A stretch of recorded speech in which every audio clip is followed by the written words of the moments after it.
Numéro 28, Pourceau.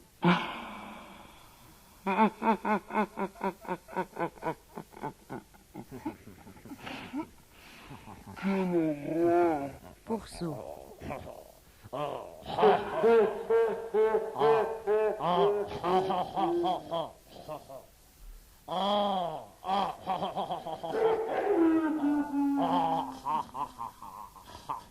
Pourceau.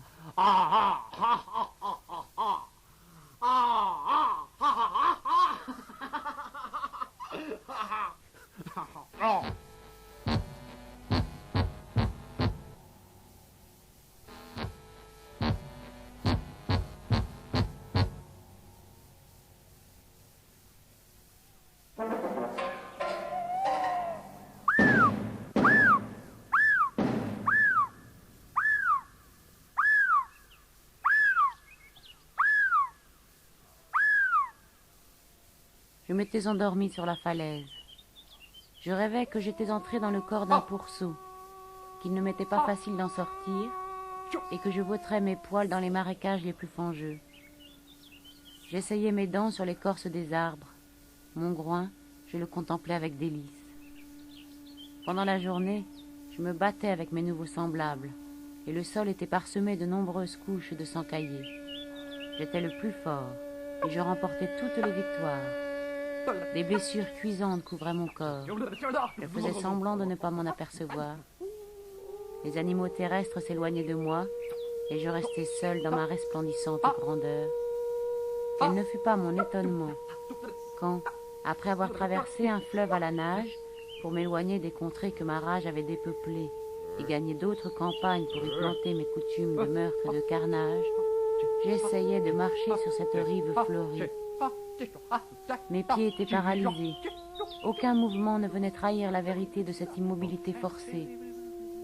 Au milieu d'efforts surnaturels pour continuer mon chemin, ce fut alors que je me réveillai et que je sentis que je redevenais homme.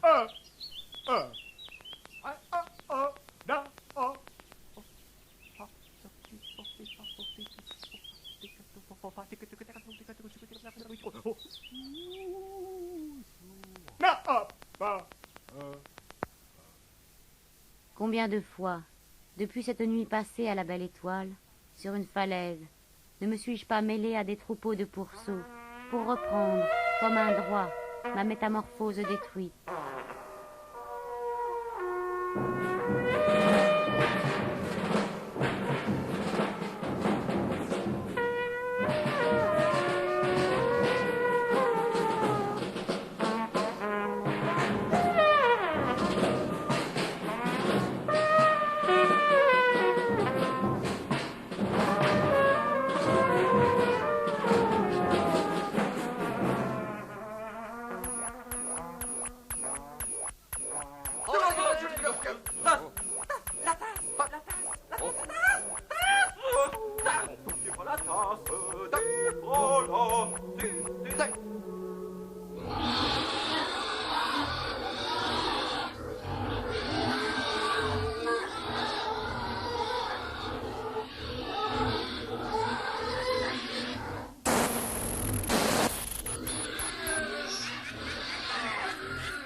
s'est-il passé, ce premier chant de Maldoror, depuis que sa bouche, pleine des feuilles de la belladone, le laissa échapper à travers les royaumes de la colère dans un moment de réflexion? Où est passé ce chant? On ne le sait pas au juste. Ce ne sont pas les arbres, ni les vents qui l'ont gardé. Et la morale, qui passait en cet endroit, ne présageant pas qu'elle avait, dans ses pages incandescentes, un défenseur énergique, l'a vue se diriger d'un pas ferme et droit vers les recoins obscurs et les fibres secrètes des consciences.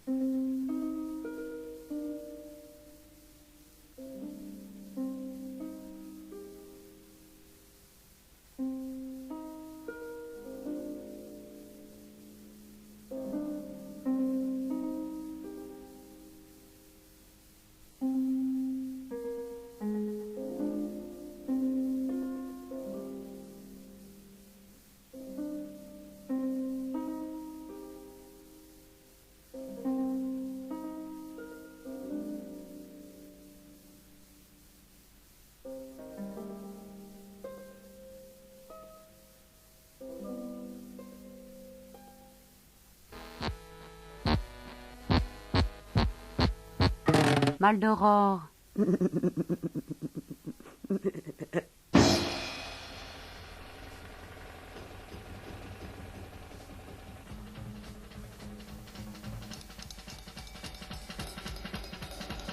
Maldoror